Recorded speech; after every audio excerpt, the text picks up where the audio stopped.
Bonjour à tous et bienvenue à cette dernière webconférence du salon Acheter, Louer, Rénover organisée par le Crédit Agricole Toulouse 31. Donc nous accueillons ce soir Laure Hanezeau. Laure, bonjour. Bonjour.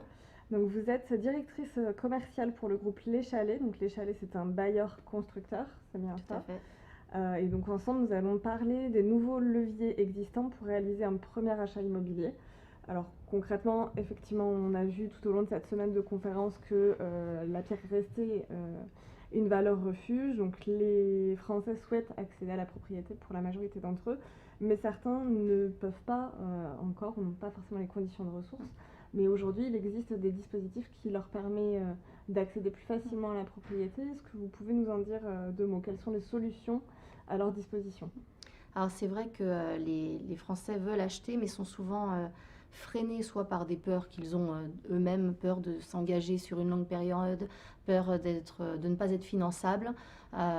Mais souvent, on se rend compte en fait qu'ils ne sont pas au courant des dispositifs qui existent, soit des aides financières comme les prêts aidés, soit des dispositifs fiscaux qui existent et qui peuvent les aider justement à faire ces premiers achats, donc de manière beaucoup plus aisée et beaucoup plus privilégiée. Les dispositifs qui existent, donc il y en a au moins deux qui viennent à l'esprit directement. Donc il y a le PSLA, donc le prêt social à l'allocation accession, donc qui existe depuis 2004. Donc ça c'est un dispositif qui est connu et maintenant reconnu. Dans les grandes lignes, une possibilité d'acheter en passant par une phase locative. Donc du coup, on donne la possibilité d'acquérir un bien avec des prix privilégiés, donc avec une TVA à 5,5 notamment, au lieu de 20%, et avec une taxe foncière donc, qui va être exonérée pendant 15 ans. Donc après une phase locative, on devient propriétaire. Donc ça, c'est sous condition de ressources. Donc ça, c'est un dispositif maintenant qui est connu. Il y en a un autre aussi qui existe depuis peu, depuis 2016, et qui commence à vraiment prendre de l'ampleur et à faire ses preuves partout, sur tout le territoire français. C'est le BRS. Donc le BRS, Bail réel solidaire. D'accord. Alors ce BRS, c'est tout nouveau effectivement. C'est un dispositif qui est calqué un petit peu sur le modèle anglo-saxon, il me semble. Est-ce que vous pouvez nous en dire un petit peu plus sur ce que c'est? Oui. Alors c'est vrai que ça parle pas, donc déjà parce que c'est nouveau, c'est un peu inédit. Donc c'est une solution, en fait, un dispositif qui permet à l'acquéreur, à l'accédant, d'acheter en dissociant le foncier du bâti. Donc pour ça, en fait, il y a un organisme foncier solidaire, donc un OFS, qui va acheter un terrain, le porter, et qui va en garder sa propriété. Et derrière, il y a des opérateurs immobiliers donc, qui vont construire sur ce terrain, qui vont construire des logements, donc ça peut être aussi bien des maisons que des logements collectifs, pour les vendre du coup à ces fameux accédants. Et ils ne vont acheter que le bâti, le foncier restant la propriété de l'OFS, auquel ils vont verser une redevance mensuelle pour s'acquitter de cette partie-là. D'accord. Donc en fait concrètement on est propriétaire des murs mais pas du sol. C'est ça. C'est ça. D'accord. Et quels sont les avantages ou les inconvénients de ce type de dispositif du coup? Alors, il y a beaucoup d'avantages parce que ça va être un dispositif, comme on n'achète que le bâti, on va avoir un tarif préférentiel. Donc du coup, on va pouvoir accéder à la propriété dans des secteurs, dans des quartiers qui sont souvent cotés, prisés ou tendus, dans lesquels les acquéreurs n'auraient pas pu imaginer pouvoir acheter. Et là, ils vont avoir un prix moindre, donc ils vont pouvoir acheter, accéder à la propriété. Donc c'est déjà le premier avantage.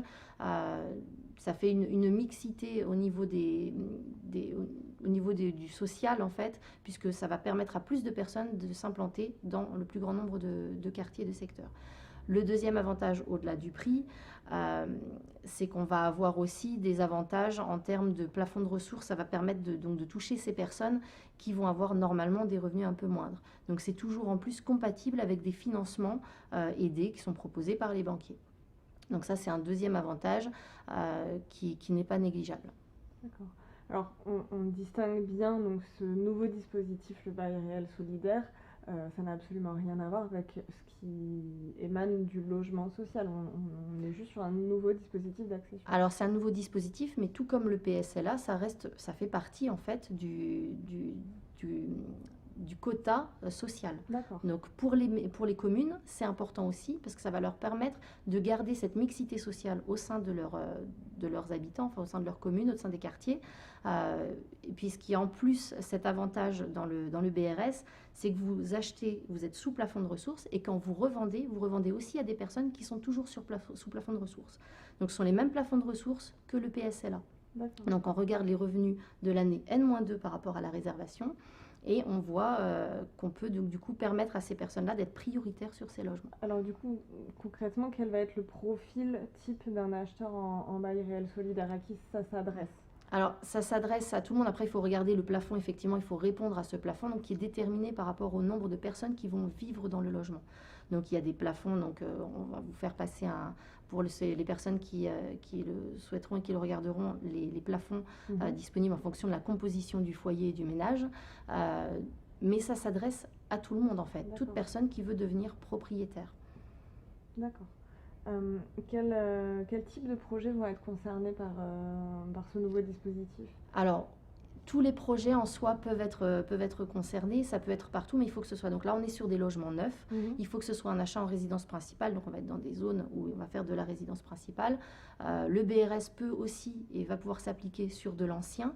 Donc aujourd'hui, c'est plus dans le neuf que cela se développe, mais en soi, tous les projets peuvent être éligibles en BRS. Alors vous, du coup, bailleur constructeur, vous proposez ce type de logement aujourd'hui.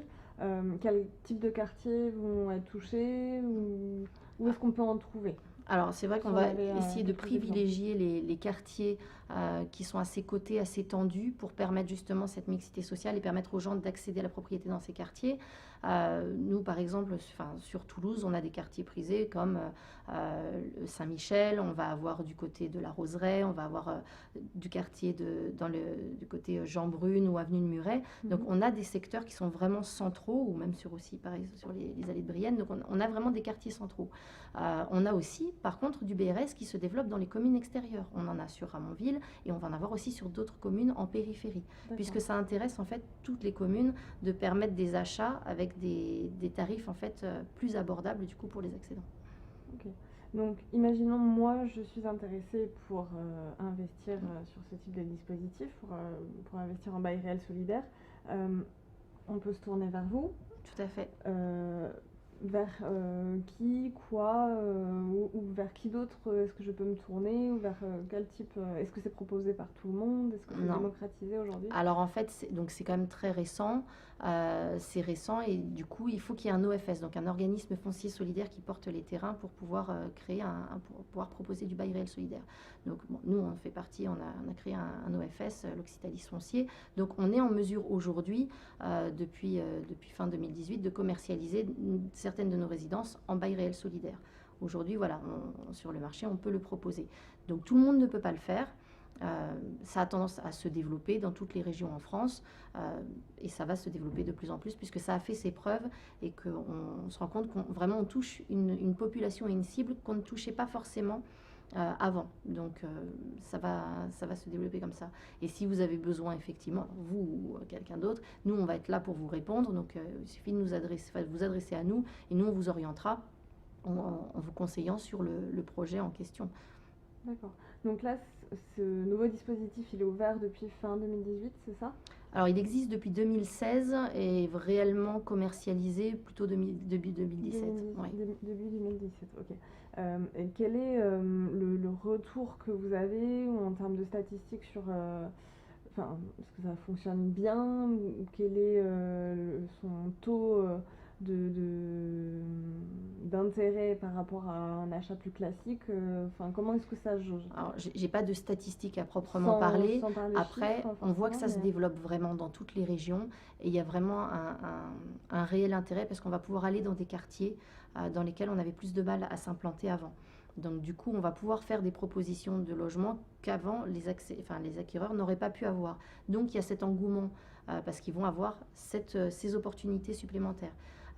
Et on voit que, alors c'est vrai qu'il faut s'adapter à ce nouveau dispositif qui n'est pas commun pour les Français, mais qui trouve vraiment son public, puisqu'on est sur un achat qui est sur de la longue durée. C'est un achat classique en fait de résidence principale, et ça permet de rentrer dans le parcours résidentiel et de commencer à créer son patrimoine, soit en y restant, soit en repartant sur autre chose derrière. Donc, puisqu'il est tout à fait possible d'en ressortir, de le reproposer à quelqu'un d'autre ou de le garder. Donc, est-ce que, imaginons, j'achète en BRS, est-ce qu'il est possible à un moment donné de racheter le foncier? Alors aujourd'hui, c'est l'organisme foncier solidaire qui garde la propriété du foncier. Il faut savoir qu'à chaque fois qu'il y a un nouvel acquéreur qui achète un bien ou qui rachète en seconde main, on repart sur un bail, puisqu'il y a un bail qui est D'accord. signé avec l'OFS.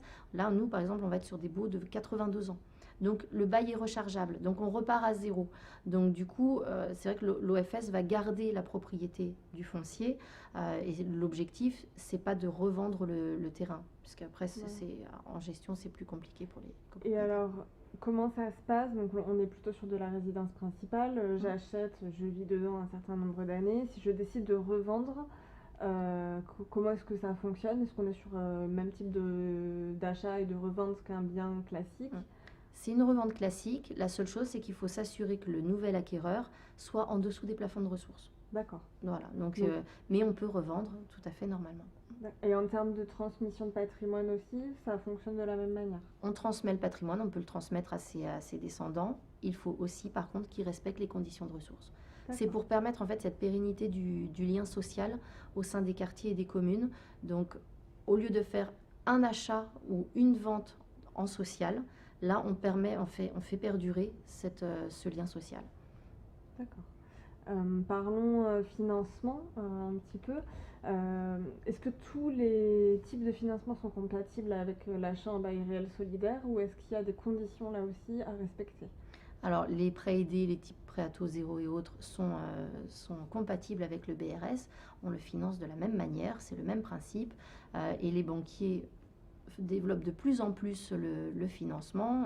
Voilà, le Crédit Agricole sait très bien financer le BRS. Il y a un montage qui est particulier au départ sur la garantie qui est prise en compte, mais pour l'accédant, c'est transparent. Donc, c'est un montage financier classique. D'accord. Écoutez, merci beaucoup, Je merci vous pour en ces prie. précisions, merci d'avoir été présente pour nous parler un petit peu de ce dispositif. Donc comme d'habitude, la conférence sera disponible en replay juste à la fin de cette intervention, donc vous pourrez y accéder facilement. Quant à nous, nous arrivons à la fin de cette semaine de webconférence. Ce fut vraiment un plaisir d'avoir pu vous accompagner à travers ces différentes thématiques. Pour ceux qui ont un projet immobilier, je vous rappelle toujours que vous pouvez retrouver toutes nos solutions, financement, assurance et travaux directement sur la page du live. Ou n'hésitez pas à nous contacter si vous avez besoin de précision et d'une étude plus poussée. Je vous remercie une fois de plus pour votre écoute et pour votre disponibilité sur cette semaine. Et je vous dis à très vite pour un nouveau temps fort Habitat.